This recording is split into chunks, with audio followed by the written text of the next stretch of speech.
লকারের তালা খুলেছে, পার্সোনাল, জনগণের নয়, পার্সোনাল খুলে দিয়ে বলছে যা খুশি নিয়ে যাও।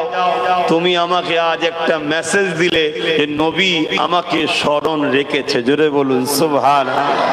উম্মত তো কোটি কোটি আছে, কজনকে নবী স্মরণ রেখেছে এটা জানা দরকার, ঠিক না? ঠিক গো। ভালো তো সবাই বাসি, নবী কজনকে ভালোবাসে এটা আসল বিষয় না। তোমার আমার ভালোবাসা না বাসাতে কি যায় আসে? হুজুর যদি কাউকে পছন্দ করে নেয় তার তো তকদির খুলে গেল। তো যাই হোক, সে বেচারি নিজের প্রয়োজন যতটুকু ছিল ততটুকুই নিয়েছে। অনেক বড় কথা, বিচারক কাজী বসেছে, বসে কাজী বলতে লেগেছে, এই যুবক তোমাদের ঋণ পরিশোধ করবে। ছেলেটাকে জিজ্ঞেস করতে লেগেছে, এটা তো গতকালকেই দিতে পারতে, এক রাত্রে জোগাড় করলে কোথা থেকে? তখন বিচারের কাছে বলার আগে ওই যারা ঋণ দিয়েছিল তারা তিনজন ছিল, তিনজনের কাছ থেকে ধার নিয়েছিল। তিনজনই দাঁড়িয়ে বলছে, কাজী সাহেব আমাদের ভাইকে ঋণ আর শোধ করতে হবে না। কেন? তিনজনই বলছে গত রাত রাসূলুল্লাহ দিদার হয়েছে। জোরে বলুন সুবহানাল্লাহ। নবী বলেছে তোমারই তো ভাই, সে গরিব, ঋণ করেছে, শোধ করতে পারেনি। আল্লাহ তো তোমাদের অর্থ দিয়েছে, আমার মুখের দিকে চেয়ে আমার উম্মতকে মাফ করা গেল না। জোরে বলুন সুবহানাল্লাহ। আর আজকে দেখুন, নবীর উম্মত হয়ে নবীর উম্মতের উপরে দয়া তো দূরের কথা, নবীর উম্মতকে মারছে জালিম অত্যাচারী বেঈমানদের জন্য। সমাজে আছে না নাই? এরা কিয়ামতের দিন নবীর শাফাত পাবে মনে হয়? কোনো দিন সম্ভব নয়। আল্লাহ এদেরকে হেদায়েত করুক। হেদায়েত যদি কপালে না থাকে বেশক এরা জাহান্নামে যাবে, কেন কোরআনের ঘোষণা এটা। তো যাই হোক, কাজী সাহেবও বলতে লেগেছে যে এই যুবকের পক্ষ থেকে ঋণ আমি শোধ করব। কেন? আল্লাহ নবী আমাকেও খব দেখিয়ে বলেছে, এ কাজী সাহেব, মানে বিচারক, এখন বিচারক বলা হয়, তখন কাজী বলা হতো, তোমারও তো অনেক অর্থ আছে, ছেলেটাকে তুমি বেতের আঘাত দেবে, জেল দেবে বলেছ, কেন তুমি নিজে থেকে শোধ করতে পারলে না? ওটা তো আমার উম্মত, তোমারই তো নবীর উম্মত, তুমি কি শোধ করতে পারলে না? তাহারে আমি এই ছেলের টাকা শোধ করব। যুবক কাঁদে আর বলে, আহা আমার রাসূল কত দয়ালু, উম্মতকে কত খেয়াল রাখে। তখন যুবক বলছে, না তোমাদের পয়সা লাগবে না, গত রাত্রিতে রাসূল পয়সার ব্যবস্থা আমাকেও করে দিয়েছে। জোরে বলুন সুবহানাল্লাহ, আরো জোরে বলুন সুবহানাল্লাহ। দরুদ রুজির রাস্তা খোলে না, খোলে না। আরে আমরা আছড়ে আছড়ে আছড়ে কি পাচ্ছি? হ্যাঁ, ইসলামের হুকুম, বেরোতে হবে, বেরোবার কথা ইসলাম বলেছে, বেরোতে হবে, কিন্তু মনে রাখবেন পাশাপাশি আল্লাহর রহমত ছাড়া কখনো রুজি পাওয়া যায় না। একটা মানুষ এই জমিনে দিন রাত এই গরমে, বা লেবার রাজমিস্ত্রি দিন রাত গরমে কাজ করে 500-600 টাকা পাচ্ছে, আবার কারণ নসিবে আল্লাহ এমনও রেখেছে একটা সই করে দিয়ে আসছে, তাতেই সে 10,000 20,000 পেয়ে যাচ্ছে। অতএব তকদির আল্লাহ বড় করে, আল্লাহর উপরে ভরসা রাখেন। দরুদ শরীফ পড়েন, আল্লাহুম্মা সাল্লি আলা মাওলানা মুহাম্মাদ ওয়া আলা আলিহি। কিছু যদি না মনে করেন একটা কথা বলি, আশা করছি রাখবেন আপনারা, যে সবাই এক জায়গায় হলে হয় না। এরকম কেমন ফাঁকা ফাঁকা করে বসে আছেন, দেখতে খারাপ লাগছে। রাসূলের হুকুম তো আছে যে তোমরা কোরআনের মাহফিলে গেলে এক জায়গায় বসবে। হ্যাঁ, রোদ লাগছে নাকি? সব জায়গাটাই তো ছায়া আছে, এখানটা রোদ আছে, এখানটা বসার দরকার নেই। বাকিটা একটু চেষ্টা করেন না, মাহফিলের সৌন্দর্য বাড়বে, এই মাহফিলের সম্মান বাড়বে। আমার কি আছে, 10 জন থাকলে 10 জনকে, 10,000 থাকলে 10 জন, আর একজন থাকলে একজনকে। আমার ডিউটি আছে সত্য কথা বলে যাব। সাদা গে মাহশুর মে লব্বাই লব্বাই जहां उम्मतों ने पुकारा मोहम्मद, हमें जानो दिल से प्यारा मोहम्मद, मोहम्मद के हम हैं हमारे हमारा मुहम्मद अल्लाहुम्मा सल्ली अला।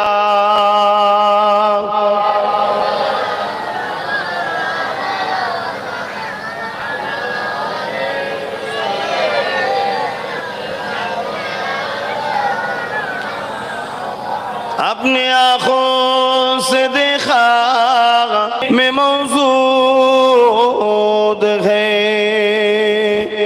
जिनकी खुशबू से महका इशारा जहां।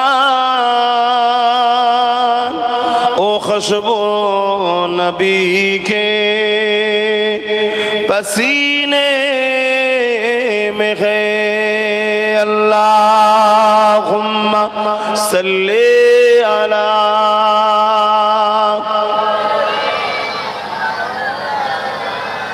वला आले।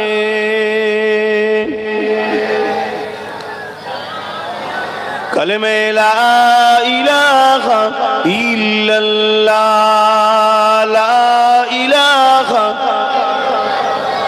ला इलाहा इल्लल्लाह मुहम्मदुर रसूलुल्लाह।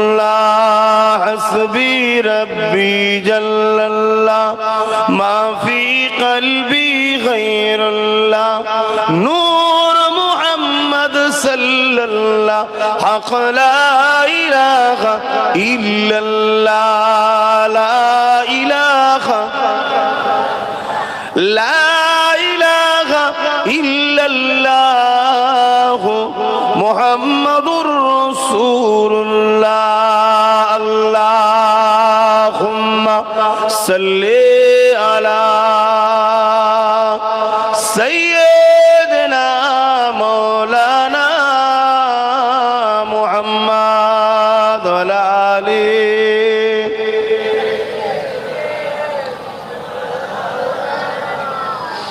আলহামদুলিল্লাহ। আমার আব্বা জানেরা, পর্দা নিশিনা আমার আম্মা জানেরা, বোনেরা, আমার নওজোয়ান তরুণেরা, যুবকেরা, ছোট ছোট বাচ্চারা, উলামা হযরত, হাফিজে কোরআন, ইমাম সাহেব গণেরা, এই দুনিয়া আমাদের জন্য চিরস্থায়ী নয়, কিছুদিনের মেহমান আমরা।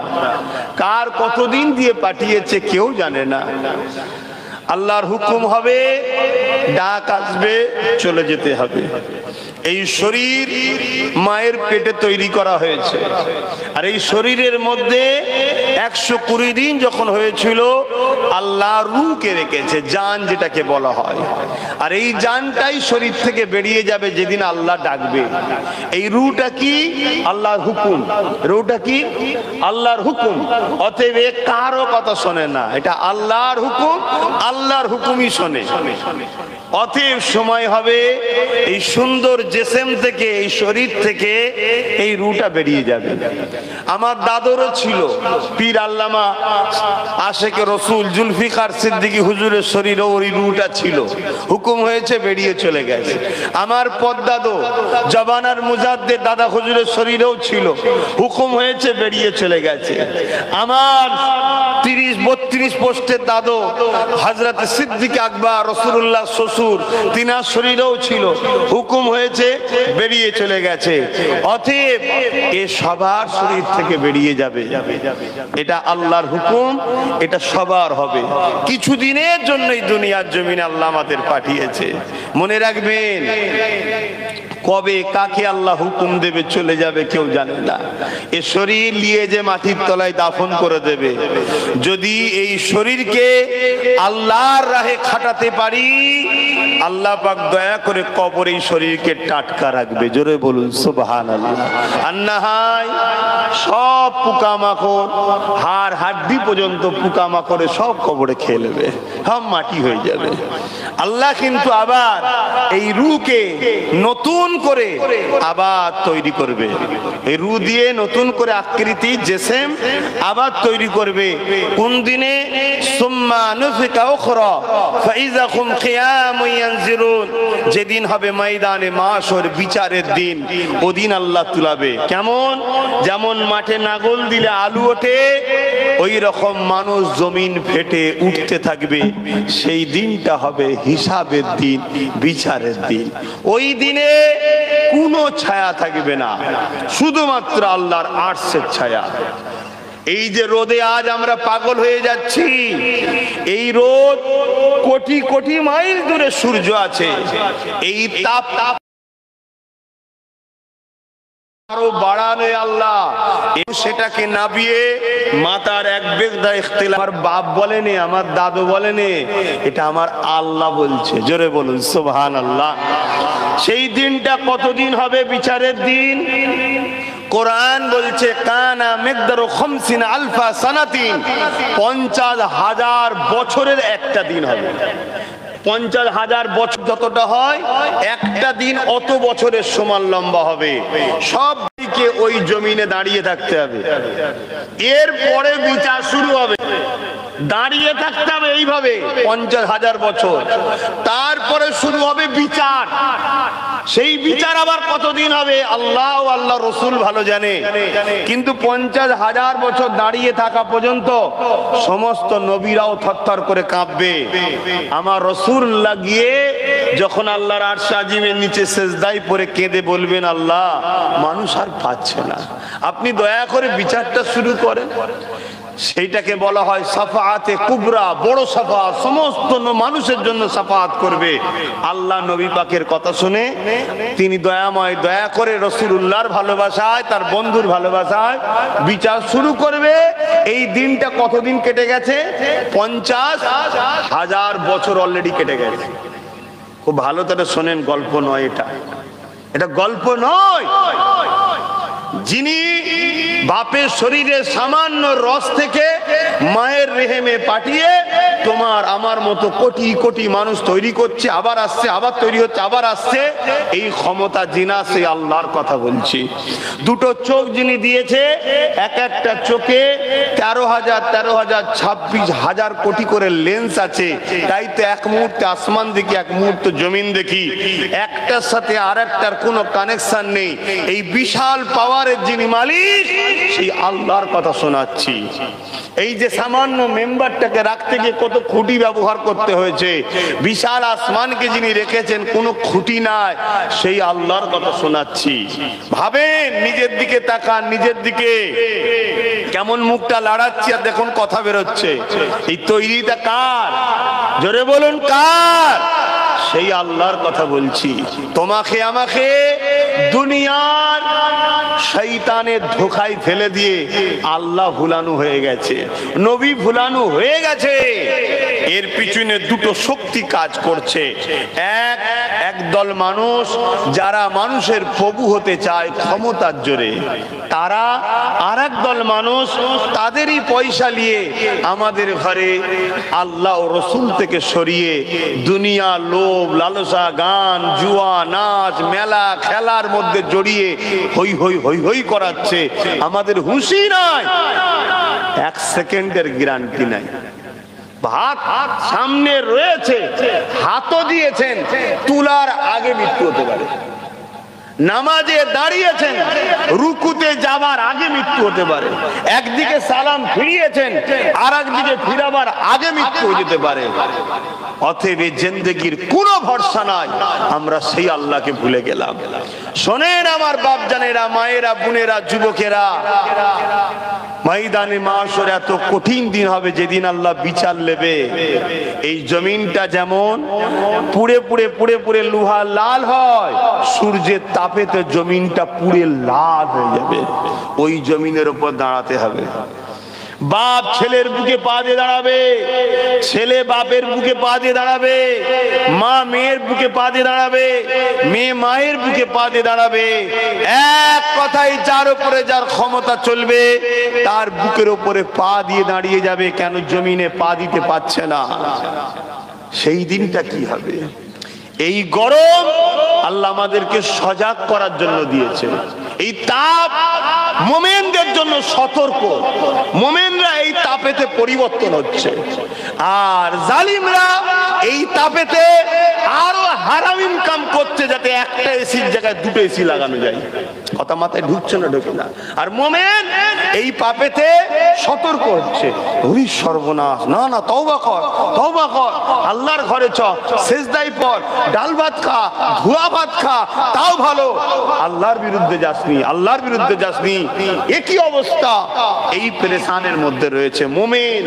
তাহলে আল্লাহ বিমার শাস্তি কখনো কখনো সজাগ করাবার জন্য অনেক কিছু দেয়। মুমিনের লক্ষণ কি? যে বিপদ আসলে বেশি বেশি আল্লাহকে স্মরণ করে, জানতে হবে এর জন্য এই বিপদটা রহমত। জোরে বলুন সুবহানাল্লাহ।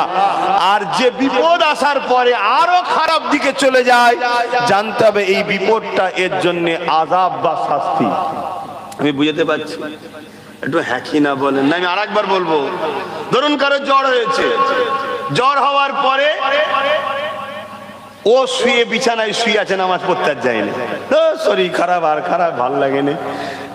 আর আবার আরেকজনের জ্বর হয়েছে, ও তো 5 ওয়াক্ত নামাজ পড়েও মসজিদ থেকেই বেরোচ্ছে না। এবারে কেন? শরীর ভালো নেই, বসে বসে আল্লাহ আল্লাহ আল্লাহ করছে, একটু বেরিয়ে দিয়েছে ইবাদত। জানতে হবে ওকে আল্লাহ বিপদের জ্বরের বাহানায় আরো কাছে করে নিচ্ছে। জোরে বলুন সুবহানাল্লাহ। তাই ওকে জ্বর দিয়ে একটা বাহানায় বেশি বেশি করে আল্লাহ ডেকিয়ে নিচ্ছে, আল্লাহর কাছে করে নিচ্ছে। এটা ওর জন্য কিন্তু বিমারটা রহমত, ওই বাহানায় চেঞ্জ হচ্ছে। যেমন কিছুদিন আগে ভাইরাস এসেছিল না, মসজিদ ভর্তি হয়ে যাচ্ছিল, কি আবার অনেকে মসজিদ ভর্তিতে আসে না, ভাইরাসের সময় দেয়, আবার লোককে লুটার জন্য 10 টাকার মাস্ক 100 টাকাতেও বিক্রি করেছে। এই আছে না নাই? তাহলে এর জন্যই ভাইরাস কিন্তু গজব। আর যে ভাইরাসের ভয়ে আল্লাহর ঘর ছুটে গেছে, ওই মাধ্যমে ওকে আল্লাহ আপন করে নিচ্ছে, এটা ওর জন্য রহমতি, গজব নয়। জোরে বলুন সুবহানাল্লাহ। আজকে বুঝতে হবে ভাব, আবার না হয় কালকে সমালোচনা হবে, আর সমালোচনা করার লোকের তো অভাব দুনিয়াতে কম আছে নাকি? প্রত্যেকটা আলেমেরই সমালোচনা করার লোক আছে। এবার আমার একটু বেশি আছে, আমার একটু বেশি আছে, কেন আমার আর একটা সাইড আছে, তো ওই জন্য একটু সমালোচনার লোক বেশি আছে। তো যাক, সমালোচনা থাকাটাও কিন্তু, যারা প্রকৃত আল্লাহ ও রসুলের জন্য কাজ করে, সমালোচনা থাকাটাও কিন্তু আমি মনে করি আল্লাহর পক্ষ থেকেই সাহায্য। কি বলছেন? হ্যাঁ, সমালোচনা থাকলেই আমার মধ্যে ভয় থাকবে। 100 বার ভাবার পরে একটা কথা বলবো, আর সমালোচনা না থাকলে যা খুশি তাই বলে দেবো। আমি ভুল ভাল বললে কিয়ামত দিন জবাব দিতে হবে আল্লাহর কাছে, ঠিক না? ঠিক। আর সমালোচনাকারী থাকলে, বেশি থাকলে ভয় থাকবে, একটা যদি ফল্ট পেয়ে যায় তাহলে তছনাছ করে ফেলবে, আমাকে নিয়ে হুড়ুহুড়ি করবে, মান সম্মান ডুবে যাবে, আমার ভালোবাসার লোক জীবনের মাথায় হ্যাট হয়ে যাবে, হ্যাঁ, লোকগুলোকে ভুল বুঝাবে, আমার থেকে সরাবার চেষ্টা করবে, চলবে না, চলবে না। তাহলে এই সমালোচনা যখন থাকবে, আমার মধ্যে একটা ভয় থাকবে। বুঝে বুঝে কথা বল, ভেবে চিন্তে কথা বল, ভালো তারে কিতাবটা হাকিক করে কথা বল, নাই অসুবিধে আছে। তাহলে এটা কখনো ভুল হবে না ইনশাআল্লাহ।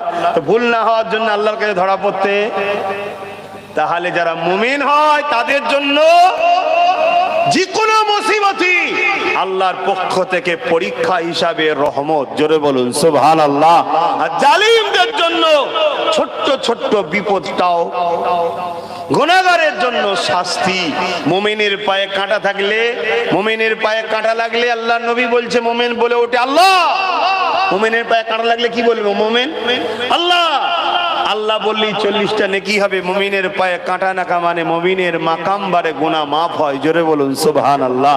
আর এটাই যখন শয়তানের পায়ে লাগে, জালিমের পায়ে লাগে, বেঈমানের পায়ে লাগে, তখন তাকে শাস্তি দেওয়া হয়।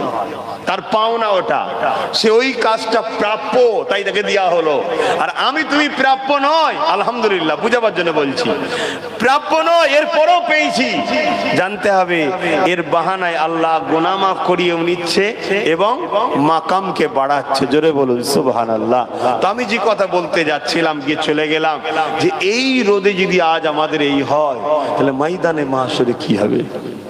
এজন্য একটু দিনের বেলা রোদে তো মাহফিল করা দরকার। কি গো দরকার আছে না? নাই? কথা বলে। বিপদের দিনে কে পাশে দাঁড়ায় এটাও দেখা দরকার।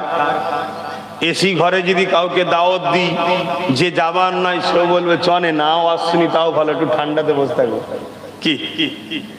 কিন্তু রোদে বসিয়ে দেখতে হবে কে বসে। এটা প্রেমের ব্যাপার আছে না নাই? পরীক্ষার ব্যাপার আছে না নাই? সবটাই বা পরীক্ষার ব্যাপার। তাই তো দয়ান নবী বলেছিলেন, চলো মদিনার নবাবী শরীফ থেকে ডাক দিলেন, বদরে 1000-এর উপরে সৈন্য নিয়ে আবু জেহেল এসেছে, কে কে যাবে চলো। আমার আল্লাহ নবীকে না পাঠিয়ে, সাহাবাদের না পাঠিয়ে বদরের জমিন কি তো বলতে পারতো, এই জমিন ফেটে যা, জমিন ফেটে যা। তো চমকে গেলে কেন? বেলুন ফাটলো তো।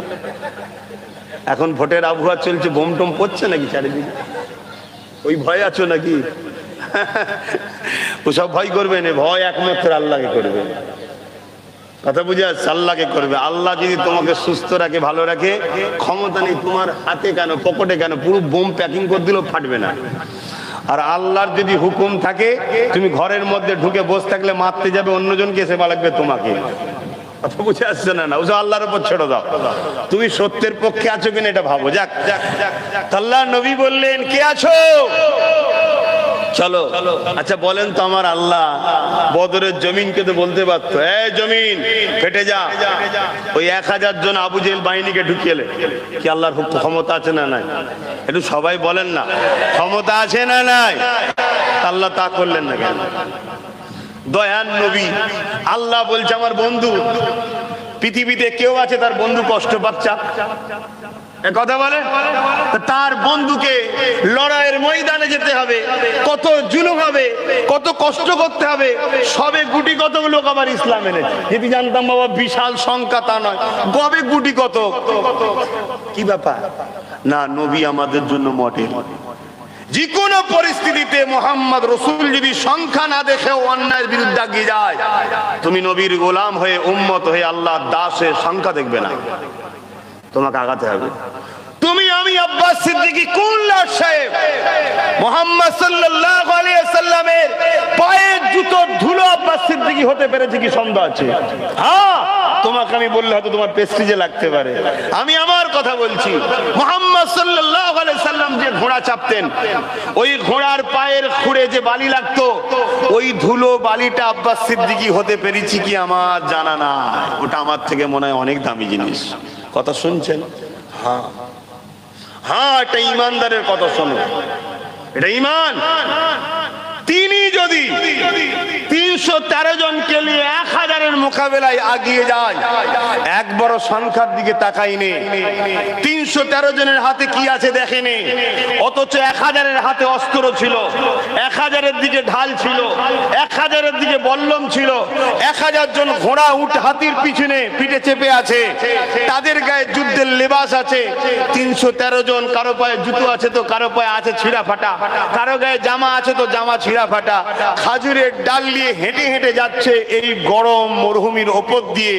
বদরের জমিনে সংখ্যাটাও মাত্র 313 জন।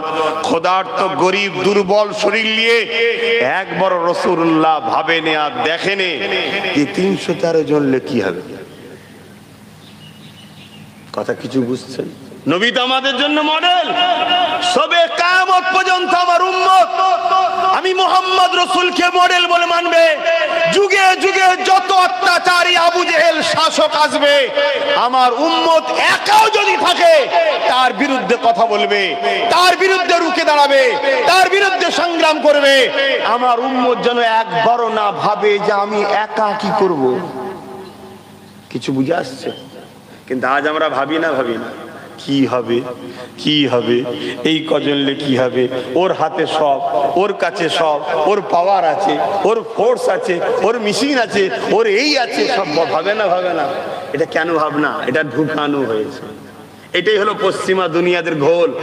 এটা খাওয়ানো হয়েছে, আমাদের ব্রেনে ঢুকিয়ে দেওয়া হয়েছে। কেন? আমাদের যদি ভেতরটা মুহাম্মদ রাসূলের প্রেম ভরে থাকে, আল্লাহর উপরে অগাধ ভরসা থাকে, বিশ্বাস থাকে, তাহলে একটা মঈনুদ্দিনই যথেষ্ট পুরো দেশের জালিমের বিরুদ্ধে। জোরে বলুন সুবহানাল্লাহ। কি গো, মঈনুদ্দিন আজমিরি করেছে না করেনি? কিন্তু আমাদের মধ্যে সেটা আছে। কেন আমাদেরকে প্ল্যান করে খারাপ করা হয়েছে। এবার আমি আব্বাস সিদ্দিকী যদি নতুন করে আপনাদের মধ্যে সেই চেতনা, সেই ভালোবাসা, সেই ভরসা, সেই সাহসিকতা, সেই বীরত্ব, সেই মহাপুরুষদের উত্তরসূরি তোমরা তোমাদের ঘরে যদি বুঝিয়ে তোমাদের মধ্যে ঢুকাতে চায়, তাহলে আমার দুশ্মন বাড়বে না কমবে? জোরে বলুন না। হ্যাঁ বাড়বে। তখন আমার পিছনে সমালোচনা হবে না? হবে না? এ তো কমন ব্যাপার, এ তো কমন। খুব ভালো করে শোনেন, আল্লাহ নবী, নূর নবী, দয়ার নবী কি আল্লাহ এত ভালোবাসেন, এত ভালোবাসেন। নবী পাক একদিন কাবা শরীফে তওয়াফ করতে করতে কাঁদছে। আল্লাহ পাক জিবরাইলকে পাঠিয়ে দিলেন, যাও আমার বন্ধু কেন কাঁদে দেখো। আল্লাহ জানে না কেন কাঁদে, তা জিবরাইলকে পাঠাচ্ছে কেন? ফারিস্তাকেও শোনাচ্ছে, দেখো আমি আমার বন্ধুকে কত ভালোবাসি, আর আমার বন্ধু কত রহমত, কত দয়া, সেটাও তুমি দেখো। জিবরাইল আলাইহিস সালাম চলে আসলেন, আল্লাহ নবীকে সালাম দিয়ে বলছেন, হুজুর আপনি কাঁদছেন কেন? আল্লাহ নবী বললেন, জিবরাইল আমি কেন কাঁদি এটা আমার আল্লাহ জানে, তবে তোমার মাধ্যমে যখন তোমাকেও শোনাতে চেয়েছে, জানাতে চেয়েছে, শোনো জিবরাইল, আমি যখনই কেঁদেছি আমার উম্মতীদের জন্য কেঁদেছি। জোরে বলুন সুবহানাল্লাহ। উম্মত হিসাবে একবার বলো তো দেখি, জীবনে কখনো কি তুমি আমি সেই রাসূলুল্লাহর জন্য কেঁদেছি? অথচ রাসূলুল্লাহ বিদায় হয়ে চলে যাবার সময় বললে, এ আমার উম্মতীরা, আমি রাসূলুল্লাহ দুনিয়া থেকে চলে যাব, আমি তোমাদের কাছে 63 বছর দুনিয়াবি জিন্দেগি কাটালাম, আমি তোমাদের কাছে রেখে গেলাম 3টে জিনিস। প্রথম নম্বর হলো কিতাবুল্লাহ, আল্লাহ পাকের কোরআন। দ্বিতীয় নম্বর হলো সুন্নতে রাসূলি, আমি নবী আমার সুন্নাত। 3 নম্বর হলো আহলে বাইতি, আমি নবী আমার আহাল, আমার পরিবার, আমার খানদান। এই 3টেকে তোমাদের কাছে রেখে গেলাম, এই 3টেকে মজবুত করে তোমরা ধরবে। এই 3টের বরকতে দুনিয়াতেও তোমাদের অসুবিধা হবে না, আখিরাতেও কোনো চিন্তা থাকবে না।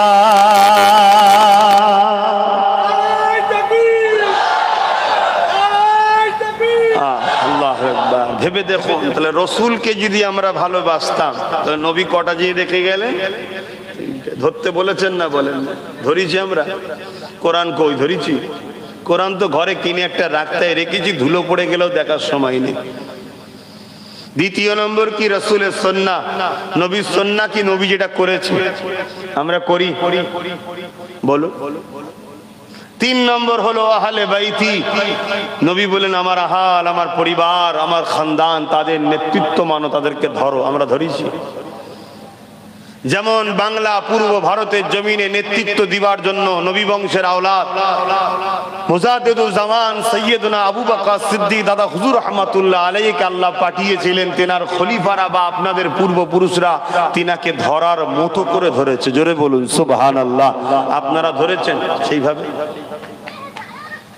তার আওলাদরাও রয়েছে তো এখন, সেভাবে কি ধরি? ধরি না।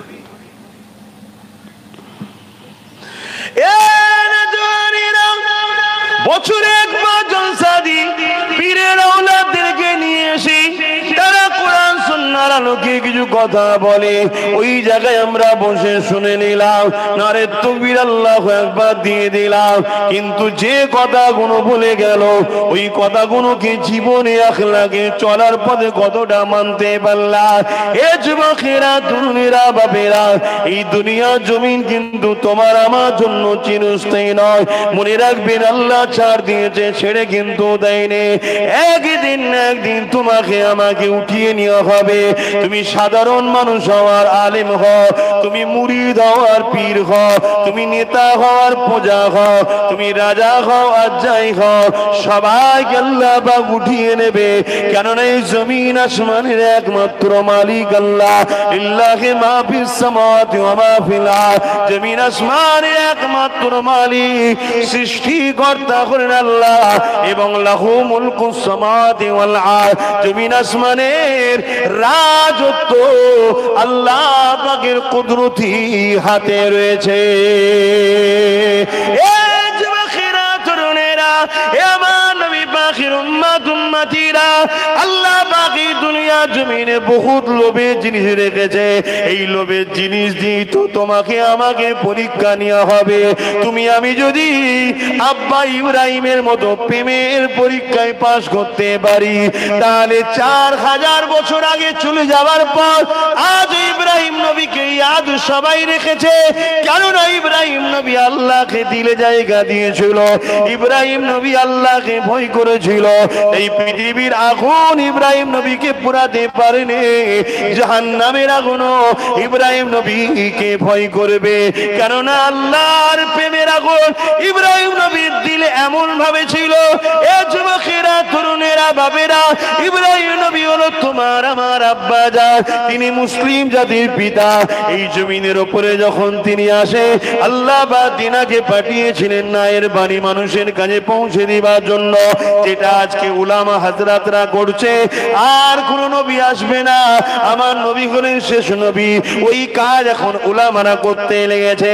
এ যুবকেরা, তরুণীরা, বেরা, ইব্রাহিম নবী যখন ন্যায়ের কথা বলতে লেগেছে, ইনসাফের কথা বলতে লেগেছে, ইনসানিয়াতের কথা বলতে লেগেছে, একত্ববাদের কথা বলতে লেগেছে, এক কথায় আল্লাহর দ্বীন ইসলামের কথা বলতে লেগেছে, তৎকালীন সময় ক্ষমতাশালী পৃথিবীর রাজা নমরুদ ইব্রাহিম নবীর বিরুদ্ধে লেগে গেল। ইব্রাহিম নবীকে খতম করার জন্য প্রচন্ড আগুন তৈরি করলো, যে আগুনের কাছে যাবার মতো কোনো উপায় ছিল না। দূর থেকে আগুনে কপিকল করে ফেলার ব্যবস্থা করলো। এত তাপ বেড়ে গেছে, ইব্রাহিম নবীকে যে ফেলবে, কাছে যাবার কোনো সাহস হতে লেগেছে না। আগুনের তাপে মানুষ কাছে যেতে পারছে না, কি করে ফেলবে? কপিকল করে দূর থেকে টেনে ফেলতে লেগেছে। ইব্রাহিম নবীকে যখন কপিকল খোঁড়ানো হচ্ছে, এবারে ছুঁড়ে ফেলা হবে, হযরতে জিবরাইল চলে এসেছে। ওই চরকি বা কপিকল যেটাতে ঘুরিয়ে টেনে ছুঁড়ে ফেলবে, তৎকালীন সময় যে সিস্টেমটা ছিল ওটাকে জিবরাইল সাল্লাম ধরে ফেলেছে। ধরে ফেলে বলতে লেগেছে, ভাই ইব্রাহিম, যদি আপনি বলেন আমি সাহায্য করব, এদের নাম নিশানা মিটিয়ে দেব, এখানে ঝাপটা দেয় দানা দিয়ে এদেরকে সরিয়ে দেব। হযরত ইব্রাহিম নবী তোমার আমার আব্বা কি বলেছিল, হে হযরত জিবরাইল, আপনি এখান থেকে যান, আপনি এই সময় আমায় ডিস্টার্ব করবেন না, কারণ আমার মালিক আমাকে পরীক্ষা নিতে লেগেছে। একদিকে বিশাল আগুন, আর একদিকে হলো আমার মালিকের উপরে আমার ভরসা কতটা, এই পরীক্ষা নিতে চলেছে। এই সময় আপনি ডিস্টার্ব করবেন না। ইব্রাহিম নবী বলেন, আমি আগুনে পড়বো, এটা আমার আল্লাহ দেখতে পায়, কারণ তিনি কানা নয়, অন্ধ নয়, তিনি সব দেখতে পাচ্ছে। যদি আমার আল্লাহ ইব্রাহিমকে বাঁচাতে চায়, আমি অবশ্যই বেঁচে যাব। আর আমার আল্লাহ যদি ইব্রাহিমকে আগুনে ফেলে পুড়িয়ে যদি আল্লাহ খুশি হয়, আমি আমার আল্লাহর খুশির জন্য একবার নয়, 1000টা যদি আল্লাহ জান দেয়, 1000 বাড়ি আল্লাহ যাতে রাজি, আমি ইব্রাহিম আল্লাহর জন্য পুড়তে রাজি আছি। আরো জোরে বলুন সুবহান। সেই বাপের ছেলে তো আমরা, আমাদের কি মনে হয় না যদি আল্লাহ আমাকে ক্ষুধার্ত রেখে খুশি হয়, আল্লাহর জন্য না খেয়েই থাকবো? আল্লাহ যদি আমাকে জেলে দিয়ে খুশি হয়, আল্লাহর জন্য জেলে গিয়ে থাকবো? আল্লাহ যদি আমাকে গরিব করে খুশি হয়, আল্লাহর জন্য গরিব হয়ে থাকবো? আল্লাহ যদি আমাকে বড় লোক করে দান করিয়ে সব শেষ করিয়ে দিতে বলে, আমি তাই করি, শেষ করব, আল্লাহর জন্য করব। এই চিন্তা কি আমাদের মধ্যে কখনো আসে? আসে না। কেন আসে না? আমাদের বাপ দাদা তো খারাপ ঘরের ছিল না, আমাদের বাপ দাদু তো খারাপ ঘরের লোক নয়। খারাপ ছিল নাকি তোমাদের দাদুরা? আর মুরব্বী আব্বাজানের আব্বারা কি খারাপ ছিল? আল্লাহর অনেক ভালো মানুষ ছিল। এরকম হয়ে গেলাম কেন আমরা? আমাদেরকে ওই পশ্চিমা দুনিয়ার নেশায় ঢুকানো হয়েছে। আমাদেরকে চতুর্দিক দিয়ে ধরে টানা হচ্ছে, এইদিকে আয়, জলসাই যে কি হবে, নাচ দেখবি আয়, জলসাই যে কি হবে, মেলা হচ্ছে চ, জলসাই যে কি হবে, খেলা হবে চ, জলসাইকে কি হবে, এলে নেশা কর, জলসাইকে কি হবে, এলে 200-500 টাকা ফ্রিতে পাওয়া যাবে ওখানে চ।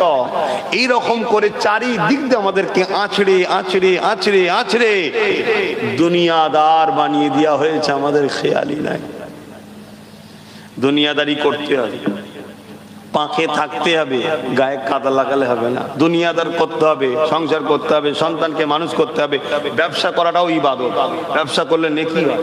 আপনি হালাল ইনকাম করবেন, খাবেন, আপনি সব দেবে আল্লাহ। জোরে বলুন সুবহানাল্লাহ। কিন্তু দালালির নাম ইসলাম নয়, হালাল ইনকাম করার নাম ইসলাম। কিন্তু আজকে আমরা দালাল হয়ে গেছি। খারাপ নেবেন না, মাফ করবেন, আমি কাউকে ব্যক্তিগত আঘাত দিচ্ছি না, কিন্তু সত্য কথা বলছি। আপনারা খেয়াল করে ঠান্ডা মাথায় আজকে রাত্রিরে শোবার সময় একটু ভাববেন তোমার এই কথাটা। আপনাদের প্রত্যেকের গলায় প্রত্যেকের কথা বলে যাচ্ছে, আমি কাউকে ছোট বড় অপমান করতে চাইছি না, সত্যটা কথা বলছি। প্রত্যেকের গলায় একটা অদৃশ্য বেল লাগানো আছে, দেখুন তো। আজকে ঠান্ডা মাথায় ঘরে গিয়ে শোবেন যখন, একটু চিন্তা করে দেখবেন আমাদের প্রত্যেকের গলায় একটা অদৃশ্য বেল লাগানো আছে। আমরা কথা বলতে গেলে ভাবতে হয় যে ও নারাজ হবে না তো, ও অখুশি হবে না তো, ও বেজার হয়ে যাবে না তো, ও নারাজ হয়ে যাবে না তো। একবারও আমরা কেউ ভাবি না এই কথাতে আল্লাহ বেজার হবে না তো, এটা ভাবি না আমরা। কেন? আমাদের গলা থেকে আল্লাহর দাসত্বের বেল খুলে গেছে, খুলে গিয়ে দুনিয়ার নকল প্রভুদের বেল পড়ানো হয়ে গেছে। আমরা তাই এদের কথা ভাবি, আল্লাহর কথা ভাবি না। আর যাদের গলায় আল্লাহর বেল এখনো লাগানো আছে এই সমাজে আছে, নেই বলবো না, সেটা খুব কম, খুব কম। যেমন সমাজ থেকে অনেক শাকসবজি দেখবেন উঠেই যাচ্ছে, খাদ্য। ব্যাংক দেখা যায়, ব্যাংক ভাই, ব্যাংক দেখা যায় আর সমাজে একদম কম না, বিরল। হাদিস পাকের মধ্যে আছে, আল্লাহ নবী বলছে কিয়ামতের একটা আলামত, ব্যাংক উঠে যাবে, সমাজে ব্যাংকই দেখা যাবে না। কথা বুঝে আসছে? দেখুন আগে যেভাবে পাওয়া যায় তখন দেখা যায় নেই বলতে গেলেই চলে। ঠিক সমাজে থেকে আস্তে আস্তে আস্তে আস্তে ওই রকম দ্বারা খুব রেয়ার মানুষ, ভালো ভালো মানুষগুলোকে আল্লাহ উঠিয়ে নেবে, উঠিয়ে নেবে। আমরা প্রতিনিধিত্ব, আমরা অভিভাবক, গার্জেনহীন হয়ে যাব। এখানে গার্জেন শুধু বাপ হয় না, সমাজের হাক্কানি উলামা, নবীর ওয়ারিস, তারাও কিন্তু আপনাদের গার্জেন। আজকে হাক্কানি উলামা, নবীর ওয়ারিসরা আপনাদের গার্জেন। তাদের মধ্যে বেশিরভাগ সব উঠিয়ে নেওয়া হচ্ছে, দেখুন খেয়াল করে। বা অনেকে হক কথা বলার জন্য তাকে জেলে ভরে গ্যারেজ করে দেওয়া হচ্ছে, দেখুন আপনাদের। আর যারা জেলে ভরছে তাদেরকে শক্তিশালী কিন্তু আমরাই করে রেখেছি, আবার খেয়াল করে দেখুন। তার মানে আমাদেরই উলামাদের ঘরে, আমাদেরই অভিভাবকদের ঘরে পিছন দিয়ে ঘুরিয়ে আমরাই জেলে ভরছি। এই সমাজে হচ্ছে না, হয় না? দেখুন খেয়াল করে। এগুলো তো রাসূলুল্লাহর ভবিষ্যৎবাণী, শুনবেন না শুনবেন না? কথা বলেন, শুনবেন না শুনবেন না? কিন্তু এগুলো শুনতে গেলে আপনাদের ভেতর প্রশ্ন করে, এ যেন আমার দলের লোকের বিরুদ্ধে বিরুদ্ধে কথাটা হচ্ছে, যেন এই মনের মধ্যে হয় না, হয় না? এইটা হচ্ছে কেন? আপনার কাছে ইসলামের থেকে এই দুনিয়ার দলগুলো আগে হয়ে গেছে। ওইখানে যখন বসে শোনেন তখন ইসলাম বিরোধী অনেক কথা হয়, তখন কিন্তু আপনার মধ্যে একবারও জাগে নেই এই কথা যেন আমার ইসলামের বিরুদ্ধে বিরুদ্ধে হচ্ছে, তখন মনে হয় না। আর উলামারা যখন বলে তখন আপনার মনের মধ্যে হচ্ছে এই যেন ঘুষ খাওয়ার কথা বলে, এই যেন আমার দলের বিরুদ্ধে বিরুদ্ধে মনে হচ্ছে না? যে যারটা মনে হয়, যার যা সবটাই তো ঘুষখোর, ভালো কার কোনটা আছে তা সবাই মনের মধ্যে হয় না, হয় না? এটা কথাটা সারাদিন কেন আমাদেরকে গোলাম বানানো হয়েছে? আমাদের মধ্যে এই জিনিসটাকে আস্তে আস্তে আস্তে আস্তে ঢুকানো হচ্ছে, আমরা বুঝতে পারছি না। হারাম খাদ্যের মাধ্যমে, হারাম অর্থের মাধ্যমে, কথা বুঝে আসছে, হারাম কাজকে সাপোর্ট করার মাধ্যমে। আমার উলামা হযরতরা আছেন, বলবেন আমি কি কোরআন হাদিসের বাইরে কিছু বলছি না তো? আমার দিনের কথা তো আপনাদের শোনাচ্ছি। কেন? আমার দিনটা কি? আমি তো আবার বললাম, সুদ খেয়ে নামাজ পড়ার নাম ইসলাম নয়, ঘুষ খেয়ে রোজা রাখার নাম ইসলাম নয়, এতিমকে মেরে কাঁদিয়ে হজ করার নাম ইসলাম নয়। ইসলাম এতিমকে দাও, তুমি আল্লাহকে সিজদা করো, কিন্তু তোমার পরনা জামাটাও যেন হারামের পয়সাই না থাকে, ওই সেজদা আল্লাহ লাই। জোরে বলুন সুবহানাল্লাহ। এই কথা আজ আমার সমাজ শুনতে চাইছে না তো, আমার সমাজ শুনতে চাইছে না তো। আল্লাহ নবী বললেন আখিরি জামানার একটা বড় আলামত, হালাল রেজেক পাওয়া যাবে না, হালাল রেজেক পাওয়া যাবে না। বলুন, নিজেকে নিজে প্রশ্ন করুন, আমরা হালাল রেজেকের উপরে কজন আছি?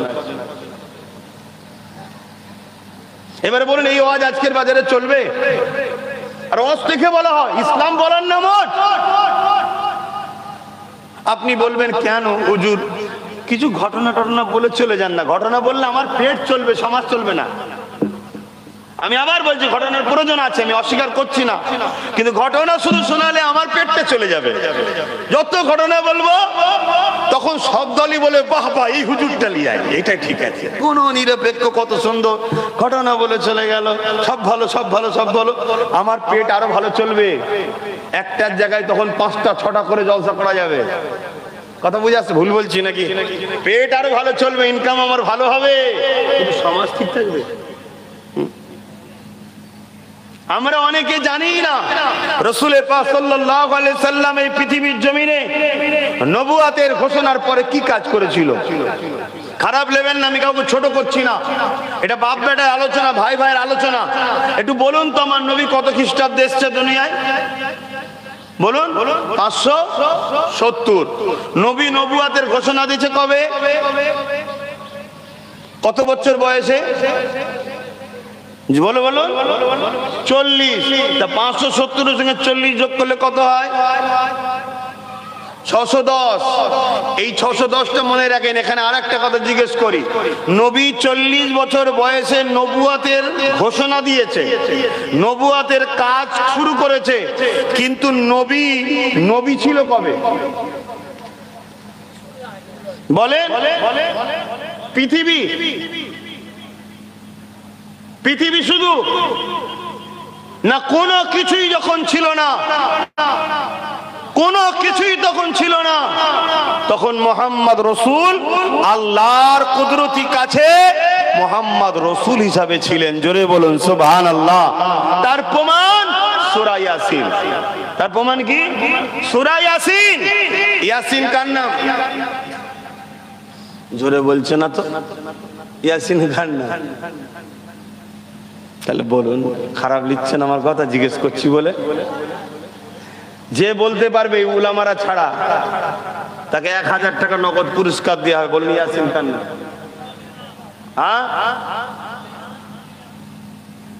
কে বলছেন একটু উঠে বলুন, নয়তো বোঝা যাচ্ছে না। উঠে বলুন।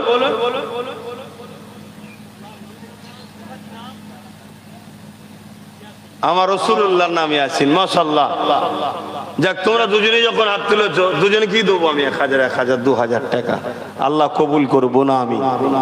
ইয়াসিন কার নাম? ভুলে যাবো আবার, মানুষ মেন্টালিটিতে চাপে থাকি তো। চলে আসেন আব্বা, নগদ নিয়ে যান। আমার রাসূলুল্লাহর ভালোবাসায় বলেছেন। ওই কে ইমাম সাহেব আছে? আলাম দুজনকে দেখেন তো, 2000 গেল, খেতে দেন নজরানা নিতে হবে। চলে আসেন। ওটা লজ্জা কিসে? আমি তো বললাম নজরানা। নজরানা লিয়া সুন্নাত, দিয়াও সুন্নাত। নজরানা লিয়াও সুন্নাত, দিয়াও সুন্নাত। না দেন না, আমি কথা বলছি। ওইদিকে আসেন, ওইদিকে দেন। ইমাম সাহেবেরও সম্মান আছে না? না, এদিকে আসেন। আপনি আসেন আব্বা, অসুবিধা নেই, আসেন। এই চেতনা ফিরবে, এটা ফিরবে সমাজের মধ্যে। আগামী দিন বাচ্চাদের মধ্যে শিক্ষা চেতনা আসবে। শোনেন খুব ভালো করে, আমি কি বলছি শুনছেন? তাহলে ইয়াসিন কার নাম? আমার রাসূলুল্লাহর নাম। জোরে বলুন সুবহানাল্লাহ। যখন কোনো কিছু ছিল না, দেন আমার আব্বাকে নজরানা দেন। যখন কোন, আচ্ছা এখানে বাচ্চাদেরকে খাইয়ে দেবেন, আপনি বাচ্চাদেরকে দেবেন, ঠিক আছে বসে। আচ্ছা মা আছে দেবেন। আমি যখন নিয়ত করেছি কাজ মিটে গেছে। দাদা মা আছে, দাদা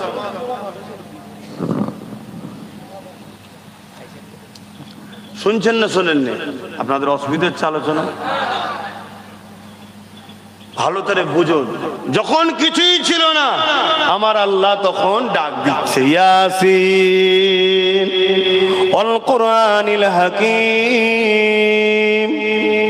হে ইয়াসিন, কেউ থাকলে তবে তাকে ডাকছে হে আমার ইয়াসিন। কিভাবে ডাকা হচ্ছে বুঝাবার জন্য বলছি। যেমন এখানে ধরুন কাউকে ডাকছি হে আমার ভাই, বুঝাবার জন্য কেউ আছে। আমার আল্লাহ আমার রসুলকে একেবারে কুদরতি কাছ থেকে ডাকছে হে আমার ইয়াসিন। জোরে বলুন সুবহানাল্লাহ। তখন মোহাম্মদ রসুল ছিলেন। এটাও একটা পশ্চিমা দুনিয়াদের কালচার, নকল ইসলামের একটা সিস্টেম। আমাদেরকে খাওয়ানো হচ্ছে নবী 40 বছরে নবী হয়েছে, তার আগে নবী ছিল না। বলুন নাউজুবিল্লাহ। নবী ডিউটি পেয়েছে যখন কায়নাত ছিল না, 40 বছর বয়সে দুনিয়ায় এসে ডিউটির কাজে জয়েন্ট হয়েছে। কিছু বুঝাতে পারলাম? চাকরি পায় মানুষ অনেক দিন আগে, চাকরির লিটার চলে এসেছে, চাকরি পেয়ে গেছে, জয়েন্ট হবার একটা দিন থাকে না।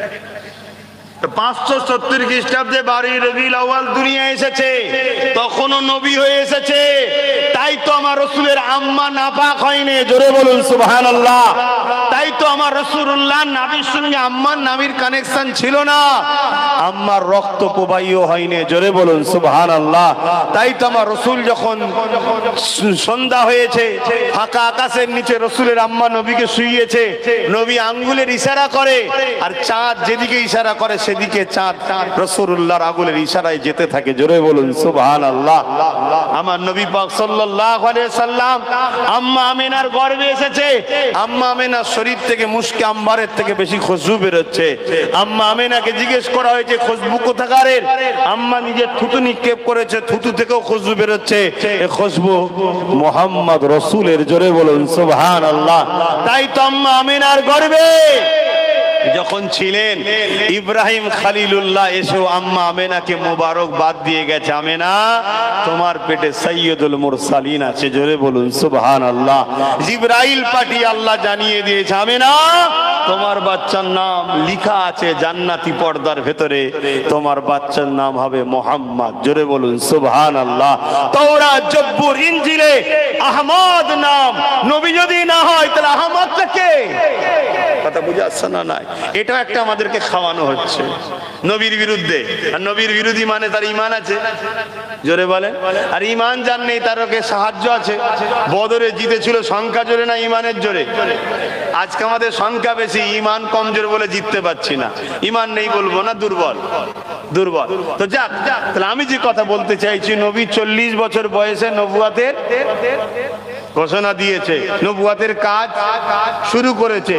নুরনগর গ্রামে আজকে দিনের কাজ করছি। আমি জন্ম লিখে গেছি, আজকে এই গ্রামে কাজ করছি। তো ভাইয়ের আমার, তাহলে 500